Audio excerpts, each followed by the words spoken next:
A'udzu billahi minasyaitonir rajim. Bismillahirrahmanirrahim. Allahumma sholli ala sayidina Muhammadin wa ala alihi sayidina Muhammadin wa salim. An bɛ Ala fo ka barika da masa min sɔnna an ka kɛnɛ sɔrɔ ka barika da masa rahamani ye danti foli min na. Foli ni tani dilen kɔ masa rahamani ma ka sɔli caya Aminata den kan kisi ni nɛɛma b'a ye sallallahu alaihi wasallam. An kanubagaw an bɛ aw fo aw ka filɛli ko ɲuman na. Maa o maa bɛ yen k'i sɔgɔlen don Cherifula TV la nin wagati in na an b'a fɔ aw bisimila du ani denbaya kɛnɛ kɔnɔna la. O hukumu kɔnɔna la bi an ye wele bila maa minnu ma a dɔw b'a la olu tɛ maakura ye kɛnɛ in kan yan nɔ n'o ye Madame Konare Lafiya Jara ye ale ye présidente ye n'o ye association an ka bɛn Mali musow olu ka présidente ye ale ye. Lafiya Jara i ni wula. An tilenna hɛrɛ la Ala m'an si la hɛrɛ la. Amina yarabi. An bɛ foli bila lamɛnbaga bɛɛ lajɛlen ma. Ala ka kuma bɔ an da kɔnɔ dusukun kunna di k'a bɛnɛ tulo kunna di k'a laminɛ. Merci. Ayiwa an b'i fo k'i waleɲuman dɔn. An ye wele bila i ma i ye wele jaabi a diyara an ye. An b'i fo danti foli min na. An bɛ an ɲɛsin an balimamuso ma ni ale ye Madame Fane Kani Sisogo ye. Ale ye présidente ye association min na o ye association sigida yiriwatɔ ye. I ni wula Madame Fane. Somɔgɔw dun alhamdulilayi. Ayiwa bɛ foli di jama ma yanni an ka don kuma kɔnɔ. A'udzu billahi minasyaitonir rajim. Bismillahirrahmanirrahim. Assalamu alaikum wa rahmatullahi wa barakatuh. Wa salatu wa salamu ala rasulillah. Me Cherifula TV bɛɛ lajɛlen fo a équipe bɛɛ lajɛlen Matoki yɛrɛ ka plateau fo ni balimamuso min bɛ plateau kan n'o ye Madame Konare Lafiya ne yɛrɛ dɔgɔnin k'a fana fo ka tila ka foli lase aw ka émission kanubaga bɛɛ lajɛlen ma Mali kɔnɔ ani Mali kɔkan. Voilà. Ayiwa a diyara an ye an b'aw fo ka aw waleɲuman dɔn danti foli min na ka foli ka don n'a ye nin wagati kɔnɔna la fɛn min ye Seyid Usmani Sherifu Madani Hayidara n'a ka denbaya a n'a kanubagaw bɛɛ lajɛlen ye an bɛ foli ni tani du bɛɛ lajɛlen ma danti foli min na. O kɔfɛ an y'a yira aw la ka fɔ Madame Konare Lafiya Jara ale ye association an ka bɛn Mali musow olu ka présidente don. An balimamuso n'o ye Madame Fane Kani Sisogo ale fana ye association présidente ye n'o ye sigida yiriwatɔ ye. An y'u wele fɛn min kama bi an bɛna masala min na o de ye musow ni ɲɔgɔn cɛ bɛnbaliya min bɛ yen an ka du kɔnɔnaw la. Sigi tɛ yiriwa abada ka sɔrɔ bɛn tɛ du kɔnɔ. Bɛn fana tɛ kɛ abada ka sɔrɔ bɛn tɛ du kɔnɔ. Musow il est temps que an ka nin yɔrɔ in de faamuya an ka bɛn ni kelenya an k'o sabati an ka adamadenyaw kɔnɔ min bɛ na ni an kelen kelenna bɛɛ lajɛlen ka dusukun lafiya ye. O kama émission in an ye u wele an n'u ka jɛ an ka masala o tuma an b'u fo k'u waleɲuman dɔn. Lafiya Jara émission a bɛna boli musow ka bɛnbaliya kan. E ye association sigi k'a tɔgɔ da ko an ka bɛn Mali musow. Lafiya association sigilen tile kana se bi ma. Association ye bɛn jumɛn de sabati musow ni ɲɔgɔn cɛ Mali kɔnɔ. E delila ka muso dɔw labɛn? Ayiwa ne kɔrɔmuso i ka ɲininkali diyara n ye. N bɛ an ka bɛn Mali musow bɛɛ lajɛlen fo k'a daminɛ Kayila ka n'a bila fɔ Segu parce que an ka bɛn a point focal bɛ nin dugu in bɛɛ la. I ye ɲininkali min kɛ n'o ye nin delila ka musow bɛn. Effectivement an ye association in sigi an ka bɛn Mali musow k'a da ka muso mana fila ni saba bɔ yɔrɔ min na dɔrɔn a kuma ka ca bɛnbaliya bɛ na o b'an ka duw kɔnɔ o bɛ sigidaw la o b'an ka baaradaw la tubabu baarako t'o la kɛnyɛrɛye t'o la. Donc o de nana ni an ka bɛn sigili ye mais bɛn kɛra a kɔnɔ bari an ka bɛn kɔnɔna na an bɛ ɲɔgɔn masalaya k'a yira k'a fɔ ni bɛn ma min dilan bɛnbaliya tɛna se k'o dilan. Anw de bɛ ɲɔgɔn ka tɔɔrɔw dɔn an de bɛ ɲɔgɔn ka gɛlɛyaw dɔn wa an de bɛ ɲɔgɔn fana ka kungow kɛ donc a ka kan an ka bɛn. O kɔnɔna na an y'a ye sinamusoman dɔw tun bɛ an ka sigida la fɔlɔ de tun bɛ an ka jɛkulu in na baro in kɔnɔna na bɛnbaliya tun b'u ni ɲɔgɔn cɛ mais an ka wulikajɔ la an y'a ɲini fo a dɔgɔmuso fana ka na kana don association in kɔnɔna na o nalen kana fara ka kɛra sababu ye olu yɛrɛ sitanɛ mun tun b'u ni ɲɔgɔn cɛ bɛnbaliya mun tun b'u ni ɲɔgɔn cɛ kuma kɛra la k'o da la faga bi u kɛlen no balimama ye donc an bɛ barika da Ala ye ka barika da Ala na kira ye ani jɛkulu mɔgɔ bɛɛ lajɛlen olu de sera k'o kɛ pour que olu ka se ka sigi ka kɛ donc o dun ni musow bɛnna an y'a fɔ cogo min na cɛw bi bɛn ni cɛw bɛnna denw bi bɛn balimaya bɛ diya voilà. Ayiwa an b'i fo k'i waleɲuman dɔn ni an ka bɛn Mali musow y'o waleya kɛ u y'u ka kɛta kɛ bari n'a ma ɲɛ k'i ye fɛn min sigi dunun tɛ bala tɛ a kɔrɔ de ko don n'a ma ɲɛ ko association sigira k'a tɔgɔ da ko an ka bɛn aw ka kan k'aw cɛsiri sa Mali musow an bɛɛ lajɛlen de ka se ka don da kelen fɛ ka bɔ da kelen fɛ n'aw y'o waleya taama o diyara an ye an bɛ aw fo ka aw waleɲuman dɔn k'a ɲini aw fɛ hali bi aw k'aw cɛsiri nin baara in na sabula bɛn fɛn bɛɛ gulonnen don ale de la o kɔfɛ an b'an ɲɛsin an balimamuso ma n'o ye madame Fanɛ Kani Sisogo Kani e ka association in sigida yiriwatɔ ye ayiwa walasa yiriwali ka se ka sɔrɔ fo bɛn ka na aw ka association sigilen tile kana se bi ma yali aw sera ka bɛn waleya dɔw kɛ wa? Alhamdulillah Matu ni question in diyara n ye ka ta association sigili ma kana se bi ma an ye ko caman kɛ bɛn hukumu kɔnɔla la pour que bɛn ka se ka sabati parce que association in kɔnɔ an ye tɔn wɛrɛw sigi association kɔnɔ tɔn min bɛ kɛ sababu ye ka musow fara ɲɔgɔn kan wagati bɛɛ an ka se ka ɲɔgɔn ye ka bɔ ɲɔgɔn kalama ka bɔ ɲɔgɔn ka hɛrɛ ani hɛrɛ tana kalama donc o fana kɔnɔla la an ye ko caman kɛ an bɛ baroniw sigi sɔn pour que ka ɲɔgɔn kunnafoni ka ladilikanw di ɲɔgɔn ma ka tila ka ɲɔgɔn dɛmɛ ni minnu bɛ gɛlɛya kɔnɔ an bɛ fara ɲɔgɔn kan an se ye mun ye an b'a kɛ ka se k'u dɛmɛ yɔrɔ nin bɛɛ bɛ bɛn de ko fɔ o bɛɛ kɔfɛ association ka baara bɛnnen don fana sigida kan ɲɔgɔn kofɔ ni ɲɔgɔn kan bɛɛ sigida kɔnɔ association ye jɔyɔrɔba ko fana la ka to ka don ɲɔgɔn kan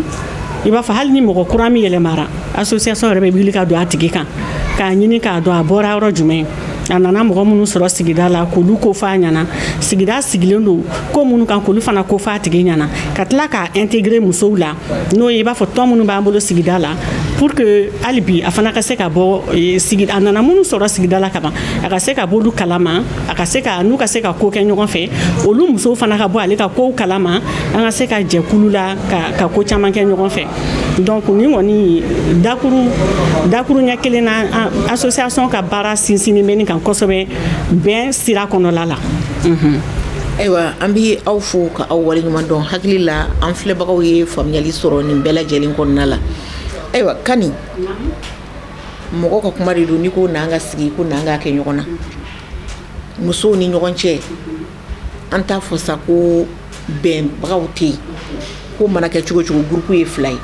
i b'a sɔrɔ dɔw bɛnnen don i b'a sɔrɔ dɔw yɛrɛ bɛnnen tɛ bɛnbaliya bɛ an minnu ni ɲɔgɔn cɛ e yɛrɛ bolo e bɛ se ka kun belebeleba jumɛn de d'a ma k'a fɔ ko nin ye musow ni ɲɔgɔn cɛ bɛnbaliya ye an ka sigidaw la. A kun ye quoi ayiwa Matu i ka nin fana ɲininkali diyara n ye ni y'i ka kuma in faamu i bɛ fɛ k'a fɔ de musow ka bɛnbaliya kun yɛrɛ ye jumɛn ye n'a tila kuma in b'o de kan du kelen kɔnɔ musow u tɛ bɛn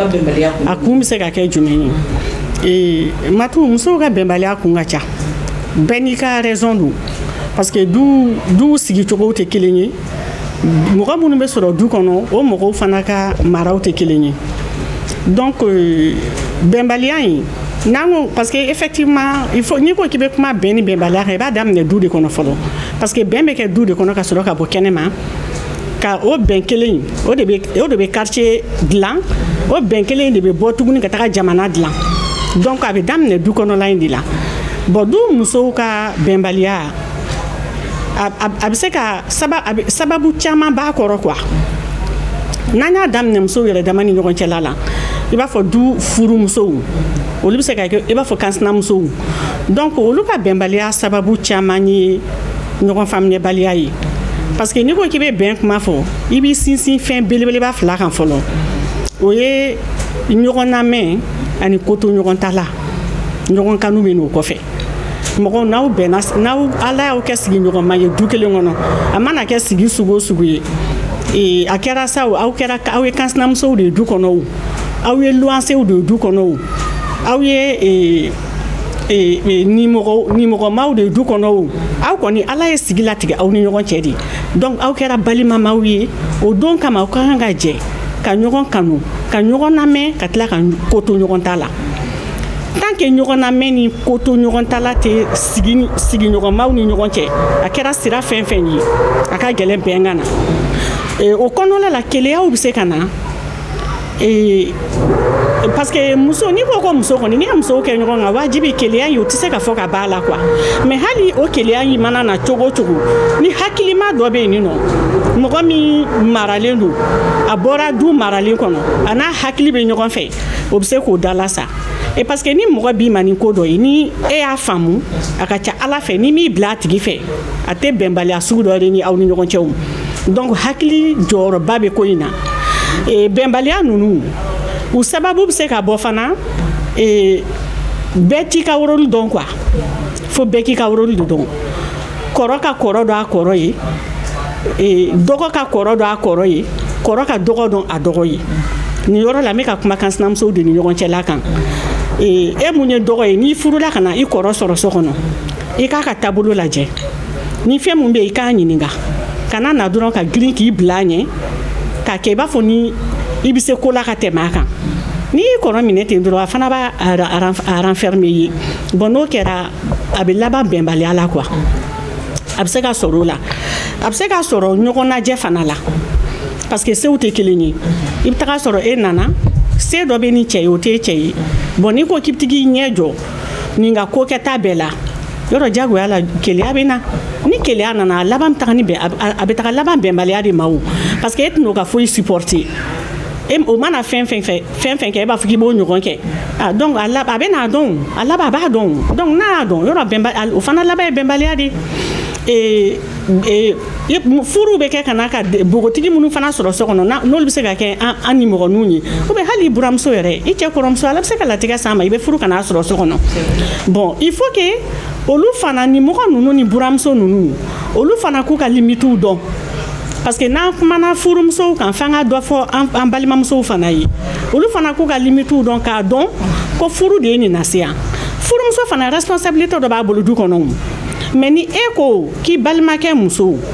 ko fo e ka ale jɔyɔrɔ bɛ minɛ a la fo e ka kɛ du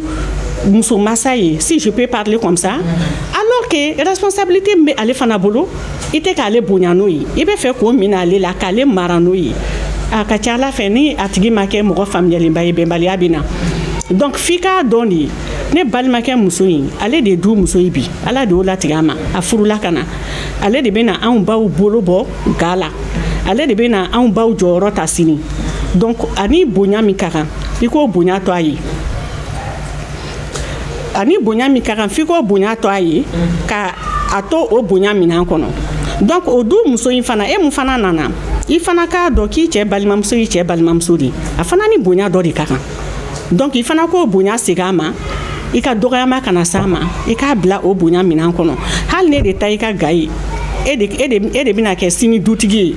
mais i ka bonyaw las'a fana ma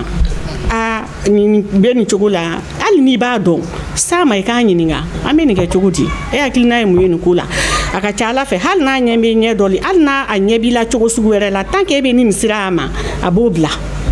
a bɛna sɔn i ye donc bɛn na cogo sira ka ca quoi voilà. ok an b'i fo k'i waleɲuman dɔn hakili la an filɛbagaw aw ye aw ka tɔmɔta tɔmɔ a ka kumaw kɔnɔna la mɔgɔw ka kuma de don kuma tɛ fɔ tulo faraba ɲɛna mais a bɛ fɔ hakilitigi ɲɛna donc musow nin bɛɛ ye kun ye aw ka se ka tɔmɔta bɔ a kɔnɔ ka baara kɛ n'a ye an ma ɲɛsin an ka bɛn mali musow présidente ma Lafiya Jara i bɔra sisan ka Kani ka kumaw lamɛn ayiwa e yɛrɛ bolo i bɛ se ka kun belebelema jumɛn di an ka bɛnbaliya in ma sabula an bɛɛ b'a kɔnɔ ayiwa ne bɛ se ka dɔɔni min fara n kɔrɔmuso ta kan n bɛ sira ɲini n kɔrɔmuso fɛ fɔlɔ mais a ma tɔ to kuma la a y'a bɛɛ fɔ dusukunnakɛlaw ne bɛ se k'a fɔ a da sera o yɔrɔ ma mais a y'a fɔ bakuruba la hakilima b'a faamu an ka du kɔnɔ muso yɛrɛ ni ɲɔgɔn cɛ muso ka bɛnbaliya n'i y'a ta k'a lajɛ n'i ye dusukunnakɛlaw bɔ a la i ye ko kɛlɛ jɔyɔrɔ ko kɛlɛ n'i y'o bɔ a la a tɔ b'a dɛn bon o jɔyɔrɔ ko kɛlɛ in tɛ sɔrɔ da dɔ wɛrɛ fɛ komi n kɔrɔmuso y'a fɔ cogo min na setigiya b'o yɔrɔ la nin bɛ n balimakɛ ou bien n cɛ kɔrɔmuso ou bien a bɛ fɔ cogo n cɛ kɔrɔkɛ muso o de tɛ kan sinamuso ye n cɛ kɔrɔkɛ muso ɔ se min b'o cɛ ye o muso bɛ jɔyɔrɔ min na n'o ma bɛn e ma a ka kɛta bɛɛ bɛ digi la a ka kɛta bɛɛ b'i tɔɔrɔ donc o bɛ na ni bɛnbaliya ye o fana k'i sen bɔ a la tuguni sinamusomaw ni ɲɔgɔn cɛ parce que an ka société sigilen b'o kan a bɛɛ b'a dɔn a ma nɔgɔn sinaya kɔnɔna na donc cɛw ni cɛ o bɛɛ ye cɛko kɛlɛ o bɛɛ ye jɔyɔrɔ ko ye donc o fana bɛ na ni bɛnbaliya ye komi a y'a da sera an buramuso kɔrɔbaw ta ma fo buramuso kɔrɔba fana k'a dɔn ne ye n tile kɛ n denkɛ de nana n denkɛ de bɛ yen sa o muso de bɛ yen nɔ donc n'o muso nana san bɛ na k'a tɔ to n kɔ min de e b'i sen bɔ de ka sira don o ma mais denmisɛnnin ye denmisɛnnin de o t'a bali i ka to ka sira dɔw don a kɔrɔ bon anw fana muso minnu bɛ na sisan sokɔnɔ fitinin minnu bɛ na ko n cɛ ye n furu a tuma caman olu fana bɛ na n'u ka tafe fanga ye k'a yira k'a fɔ ne de bɛ yen bi n bɛ se n cɛ la bon n'i y'o ta k'o yira buramuso kɔrɔba la a ka ca an ala fɛ i ni buramuso kɔrɔba tɛ parce que wolo ma nɔgɔn ale de y'a den ka fɛn bɛɛ kɛ ka n'a ye e nana e bɛna na ka na jɔyɔrɔ dɔ ta k'a yira n bɛ se n cɛ la n cɛ bɛ n ka tafe kun na bon n'i y'o ta k'o yira sokɔnɔna na i ni buramuso kɔrɔbalen tɛ bɛn ni buramuso kɔrɔba ma bɛn nimɔgɔninw bɛ don a la ni nimɔgɔnin donna a la a bɛna taa se fi i cɛ ka yɔrɔ ma o fana y'a gɛlɛma yɔrɔ dɛ donc nimɔgɔninw dɔw fana bɛ yen nɔ bɛɛ ta ka di ye ne furula ka n'olu sɔrɔ sokɔnɔna na komi n kɔrɔmuso y'a fɔ cogo min na ala ma sigi diya dɔw la ou bien dɔw yɛrɛ ala ma yɔrɔ wɛrɛ tagali nɔgɔya u ye bon ni e nana olu b'u ɲɛ tana kɛ e k'a ye ko fanga dɔ b'i la ou bien i ni nin jɔyɔrɔ ka kan olu tɛ se k'a kun n'o kɛra den buramuso kɔrɔba min ye den mansa ye ale min kan ka faamuyali don ka bɛɛ ye place yiri la nin de nana bi nin de ye sotigi ye ala de y'o kɛ mais o fana tɛ bɛn o ma donc n'o ma bɛn o ma bɛɛ ta ka di n y'a fɔ kuma kɔnɔna na donc o fana bɛna sigi gɛlɛya an ni ɲɔgɔn cɛ voilà donc ne bɛ se k'o de fara n kɔrɔmuso ta kan. ayiwa an b'aw fo ka aw waleɲuman dɔn hakili la kuma ninnu nɔgɔma t'u la u fɔra u ka kan ka faamuya fana wa an kelen kelenna fɛn fɛn bɛ yen k'an bɛ du dɔ de kɔnɔ an bɛɛ mago bɛ nin kumakan ninnu na ka baara kɛ n'a ye sabula bɛn ma min di mɔgɔ ma bɛnbaliya t'o di mɔgɔ ma bɛnbaliya fɛn bɛɛ b'ale de kɔnɔ i bɛ sɔgɔbɛli fɛn fɛn y'a ni ɲɔgɔn cɛ a bɛɛ bɛ na de ko parce que kan tɛ bɛnni n'an bɛnnen don a ka ca ala fɛ o tɛ yen nɔ mun dun bɛ se ka an bɛn halisa a y'aw sɔgɔlen to an na émission ni ala sɔnn'a ma a b'aw ka faamuyali sɔrɔ a kɔnɔ ka aw to aw sigiɲɔ la ka an filɛ masha Allah o kɔfɛ lafiya n'i ye jateminɛ kɛ n y'a fɔ cogo min na bɛn bɛ yen i komi bɛnbaliya bɛ yen bɛn ma se ka bɛnbaliya bali bɛnbaliya yɛrɛ fana ma se ka bɛn bali du dɔw kɔnɔ a tilalen de don a bɛ yɔrɔ dɔw la a tɛ yɔrɔ dɔw la ne ko musow ka sigi muso fitininw tɛ balikuw furumusow mɔgɔw bugutigiyalen i bɛ jati wagati min na muso fɛ o wagati musow ka se ka dɛsɛ ka fɔ ka bɛn kɛ fo ka kɛlɛ kɛ fo ka taa se bolo se ɲɔgɔnma ma ka siɲɛ ta i hakilina ye mun ye o yɔrɔ in kan. ayiwa Matu ne bɛ se k'a fɔ komi sigi gɛlɛya ni kun banna ɲɔgɔn na nin bɛɛ ye dusukunna kɛlɛ de et puis masaw y'u jɔyɔrɔ bila ni n y'a fɔ masaw n bɛ taa se an musolakaw ma parce que i bɛ du caman lajɛ ni cɛkɔrɔbaw bɛ yen nɔ bolo sema ɲɔgɔn tɛ yen nɔ fo ni cɛkɔrɔba dɛsɛra mais musokɔrɔba a bɛɛ bɛ kɛ musokɔrɔbaw sen kan o ye musokɔrɔbaw y'u jɔyɔrɔ bila tant que an bɛ sɔgɔbɛ la i yɛrɛ da sera ma e b'i ta in de gɛrɛ i yɛrɛ la bɛɛ ta ka di ye min bɔra yɔrɔ wɛrɛ ka na e ko k'o tɛ ta ye o ye denkɛ muso ye e tɛ se ka tiɲɛ fu ni ɲɔgɔn cɛ ou bien e de bɛ takuru kun don siɲɛ ta bɛ bɔ a la kɛ fɛn min dun don fɛn cɛ jugu de don parce que a bɛ kɛ sababu ye ka du ci ni bolow sera ɲɔgɔn ma ka ban a dɔw la yɛrɛ hali minnu sera ɲɔgɔn ma a bɛ don denw ni ɲɔgɔn cɛ ni aw fila sera ɲɔgɔn ma den tɛ se ka gɛrɛ e la ne fana ta tɛ se ka gɛrɛ na n'o nana ni a bɛ na ni sababu ye ninkun tɔw bɛ ban ɲɔgɔn na diw bɛ fara denw tin bɛ bɔ ɲɔgɔn na parce que image tɛ tunu e y'a ye nin ba ye ba ta ka pɛrɛn ou bien dɔ fana y'a ye nin ba yɛlɛnna ka donc a cɛ ka jugu a bɛ kɛ sababu ye ka denw fara de a jamais donc mɔgɔ t'i ta den fana dɔn tagalen ɲɛfɛ e ye min kɛ nin ba la est ce que sini a bɛ se ka segin e ma ka hinɛ e la wa mɔgɔ du den du ye bɛɛ jɛ ye donc fɛn min don fɛn cɛ jugu de don mais nin bɛɛ ju bɛ bɔ mun na ni komi n kɔrɔmuso y'a fɔ cogo min na communication ɲɔgɔn faamuya ɲɔgɔn kuma ɲɔgɔnya ni dɔ ma min dɔn fo dɔ k'o dɔn o de banna an ka sigi kɔnɔna na bi bɛɛ ko n ye woro ye maa si tɛ kama ye bɛɛ dun n'i jɔyɔrɔ de don du kɔnɔna na bɛɛ n'i jɔyɔrɔ de don sigida kɔnɔna na jamana yɛrɛ kɔnɔ bɛɛ n'i jɔyɔrɔ de don jɔyɔrɔ fitinin tɛ yen e ta dɔɔni n'o farala ne ta dɔɔni kan o bɛ kɛ belebeleba ye donc o de kelen bɛ ka an ka sigi yɛrɛ gɛlɛya. ayiwa an b'i fo k'i waleɲuman dɔn an ye faamuyali belebeleba sɔrɔ kumakan ninnu kɔnɔna la ayiwa Kani e bɛ se ka mun de fara lafiya ka nin kuma in kan mun de b'a to musow bɛ bɛnbaliya kɛ du kɔnɔ fo ka taa se u tɛgɛ se ɲɔgɔn ma aw balukuyalen kɔ. Matu n bɛ mun fara lafiya ka kuma kan lafiya ye camanba de fɔ a kuma la ka ban mais n bɛ dɔɔni fara a kan parce que bɛnbaliya bɛ taga juguya yɔrɔ o yɔrɔ fo ka taga se ɲɔgɔn bugɔ ma o b'a sɔrɔ ko dɔ bɛ sen na ko min mɛnna. Très généralement muso bɛnbaliya ɲɔgɔn faamuyabaliya ni dalamankanw ni datigɛ dalamisɛnninw olu de bɛ na fɔlɔ ye ko kɛlɛmisɛnninw de bɛ na fɔlɔ ɲɔgɔn kɔfɛ kuma misɛnninw de bɛ na tuma dɔ la hali kɔrɔmatigɛliw bɛɛ bɛ se ka y'a la donc olu de bɛna juguya ka juguya i bɛ taga don dɔ la dusuw bɛ ɲɔgɔn kɛɲɛ fa taga se siɲɛ ta ma mais nin ko in nin yɔrɔ in na ne bɛ masaw yɛrɛ interpeller n'o ye buramusow ye ani du cɛw fana. Parce que musow bɛ taga bɛnbaliya bɛ taga sabati musow ni ɲɔgɔn cɛ yɔrɔ yɔrɔ fo ka taga se k'u bolo ka se ɲɔgɔn ma i bɛ taga sɔrɔ buramuso ni buramuso bɛ du kɔnɔ bɛ dɔ kalama a la mais buramusow lafiya ye mun fɔ buramusow caman t'u jɔ u jɔyɔrɔ la quoi parce que ni buramuso ye parti pris kɛ dɔrɔn très généralement mɔgɔ min parti pris bɛ mɔgɔ min ka faveur la o bɛ jama bon i bɛ taga sɔrɔ mun ye jɔnmaya bɛ ka kɛ mun na kuma bɛ o ni mɔnɛ don kuma bɛ o dusukun tɔɔrɔlen don bon donc i taga tuma dɔ la o de bɛ karake k'a fɔ k'a bɛ mɔnɛ bɔ a yɛrɛ la o bɛ se ka na ni siɲɛ ta ye i bɛ taga sɔrɔ cɛw fana b'a kalama parce que i taga sɔrɔ muso bɛɛ bɛ dɔ lakali cɛ ye o a mana kɛ cogo o cogo ni bɛnbaliya ninnu daminɛra tan muso bɛ kuma a bɛ commencer ka kuma a cɛ ye bon mais cɛw ka position ma nɔgɔ a la i bɛ se ka kuma i muso fɛ a dabila ka n'a kɛlɛ kɛ a bɛ taa to yen bon tuma dɔw la